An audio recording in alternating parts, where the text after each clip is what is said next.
예수님이 성전을 정화하신 이야기 다들 잘 아시죠? 그런데 오늘은요, 이 유명한 이야기를 좀 다른 각도에서 들여다보려고 합니다. 자, 먼저 이 숫자부터 한번 보시죠. 이게 뭘 의미하는 숫자일까요? 네, 바로 스페인 바르셀로나에 있는 사그라다 파밀리아 성당 이야기입니다. 주요 구조를 완성하는 데만 무려 143년이 걸렸다고 해요. 정말 상상하기 힘든 열심, 그죠? 인간의 열심이 이런 엄청난 건축물을 만들어냈는데 오늘 우리가 다룰 성전 이야기의 핵심도 바로 이 열심이라는 단어에 있습니다.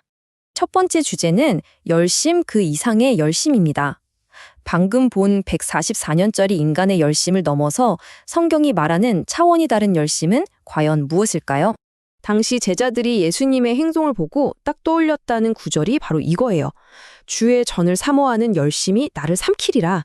여기서 중요한 건 삼킨다는 표현이죠. 이건 그냥 화가 나서 한 행동이 아니라 그를 완전히 집어삼킬 정도의 거대한 열정, 신적인 열심에서 비롯된 행동이라는 걸 암시합니다. 자, 그럼 두 번째, 성전, 편의가 된 예배입니다. 당시 상황으로 한번 들어가 보죠. 배경은 6월절이라 사람들로 북적이는 예루살렘 성전. 이 성전은 그냥 건물이 아니었어요. 유대인들에게는 삶의 중심이자 신앙 그 자체였습니다.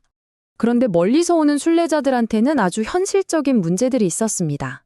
생각해보세요. 몇 주씩 걸려서 예루살렘까지 가야 하는데 제물로 바칠 흠없는 동물을 끌고 간다? 가는 길에 다치거나 병들면 큰일이잖아요. 거기다 성전세는 당시 쓰던 로마 동전이 아니라 특별한 은화로만 내야 했거든요. 환전도 해야 했죠. 그래서 생긴 게 바로 성전 안의 시장이었어요. 아예 성전 뜰에서 검증된 동물을 팔고 돈도 바꿔주니 얼마나 편했겠어요. 근데 여기서 포인트는 이게 그냥 노점상이 아니었다는 겁니다. 대제사장이 공식적으로 허가한 일종의 독점 사업이었던 거죠. 신성해야 할 공간이 공식적인 시장터가 되어버린 겁니다. 바로 이걸 편의의 문제라고 부를 수 있을 것 같아요. 그러니까 원래는 순례자들을 돕겠다는 좋은 취지에서 시작한 거잖아요. 그런데 시간이 흐르면서 이 편리함이 예배의 본래 목적을 서서히 갉아먹기 시작한 거죠.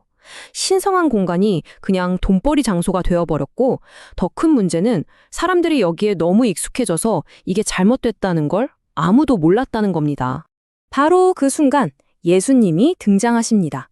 이 이야기의 클라이맥스죠. 우리가 주목해야 할 건 예수님의 행동이 절대 우발적인 분노 폭발이 아니었다는 점입니다. 아주 의도적이고 상징적인 행동이었어요. 보세요.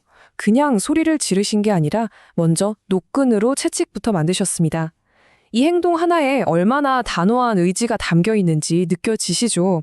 이건 내가 지금부터 이 판을 완전히 뒤엎겠다는 선언과도 같은 겁니다.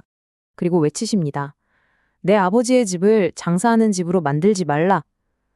동물을 내쫓고 환전상의 테이블을 전부 엎어버리시죠. 이 한 문장에 이 모든 행동의 이유가 압축되어 있습니다. 이곳은 거래하는 곳이 아니라 아버지를 만나는 집이라는 겁니다. 자, 그런데 이 사건은 여기서 끝나지 않아요. 이 물리적인 충돌이 아주 심오한 선언으로 이어지거든요. 이야기 전체를 관통하는 가장 중요한 반전이라고 할 수 있습니다. 당연히 난리가 났겠죠? 권위자들이 와서 따집니다.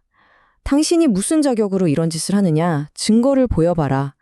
권위에 대한 증거, 즉 표적을 요구한 겁니다.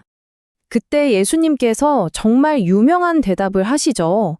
너희가 이 성전을 헐어라. 그러면 내가 사흘 만에 다시 일으키겠다. 사람들은 당연히 이걸 이해하지 못했습니다. 그럴만도 하죠. 당시에 이 예루살렘 성전은 46년 동안이나 지어지고 있던 거대한 건축물이었거든요. 근데 그걸 사흘 만에 다시 짓겠다니 말이 안 되잖아요.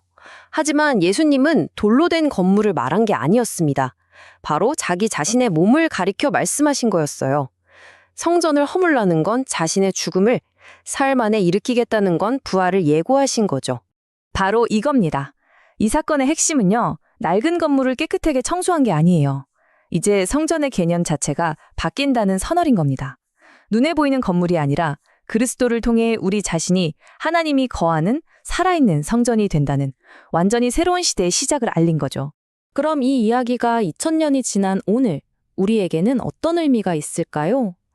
이 설교의 메시지를 바탕으로 우리 자신에게 던져볼 질문 몇 가지를 정리해 봤습니다. 첫 번째 질문입니다. 만약 내 마음이 성전이라면 그 안에는 지금 무엇이 있나요? 혹시 예배의 본질 대신에 편리함이나 개인적인 이득, 어떤 거래적인 생각 같은 것들이 자리를 차지하고 있지는 않은지 돌아보게 됩니다. 두 번째 질문이에요. 좋아, 그럼 내 안에 있는 이런 것들을 다 없애버려야지 라고 결심할 수 있죠. 그런데 그게 우리 힘만으로 가능할까요? 이 설교는 말합니다. 인간의 결심은 너무나 약해서 쉽게 무너진다고. 진정한 변화는 우리 노력 너머에 있는 어떤 힘으로부터 시작된다고요. 그리고 마지막 질문입니다. 우리는 성전다운 삶을 살고 있는가? 우리의 신앙생활이 무언가를 얻어내기 위한 소비에 가깝나요? 아니면 나를 내어주는 헌신에 가깝나요? 하나님과의 관계가 거래가 되진 않았는지 생각해 볼 문제입니다. 결국 예수님이 채찍을 드신 건 모든 걸 파괴하기 위해서가 아니었습니다. 본질을 잃고 변질되어 버린 예배를 다시 회복시키기 위한 어찌 보면 굉장히 적극적인 사랑의 표현이었던 거죠. 오늘 이야기의 핵심을 담은 마지막 질문을 여러분께 던지면서 마무리하겠습니다. 만약 당신의 삶이 성전이라면 그 뜰에서는 지금 무엇이 팔리고 있습니까? 이 질문을 잠시 마음에 품고 생각해 보시는 시간이 되셨으면 좋겠습니다.